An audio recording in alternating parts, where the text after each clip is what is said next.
ధరణిలో సమస్యల పరిష్కారానికి ప్రభుత్వం మార్గదర్శకాలు జారీ చేసింది. పోర్టల్లో సమస్యల పరిష్కారానికి నేటి నుంచి వారం రోజుల పాటు ప్రభుత్వం సమ్మిట్లు నిర్వహించబోతోంది.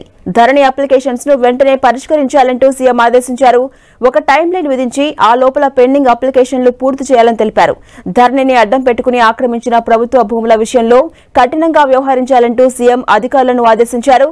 ఆధార్ నెంబర్లు, పేర్లు మిస్ మ్యాచ్ వంటి అప్లికేషన్స్ ను త్వరగా పూర్తి చేయాలన్న సీఎం అసైన్డ్ ల్యాండ్స్ సమస్యలు త్వరగా పరిష్కరించాలంటూ అధికారులకు తెలిపారు.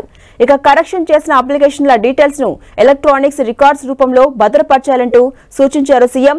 ఆధార్ నెంబర్ మిస్ మ్యాచ్, రైతుల పేర్లు తప్పుగా ప్రచురింపబడి ఆగిపోయిన అప్లికేషన్స్, ఫోటో మిస్ మ్యాచ్ వంటి పెండింగ్ అప్లికేషన్స్ ను సత్వరమే పరిష్కరించాలంటూ అధికారులకు దిశానిర్దేశం చేశారు.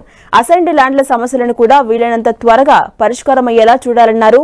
దరఖాస్తులను తిరస్కరిస్తే అందుకు కారణాలను కూడా భూ యజమానులకు తెలియజేయాలంటూ స్పష్టం చేశారు.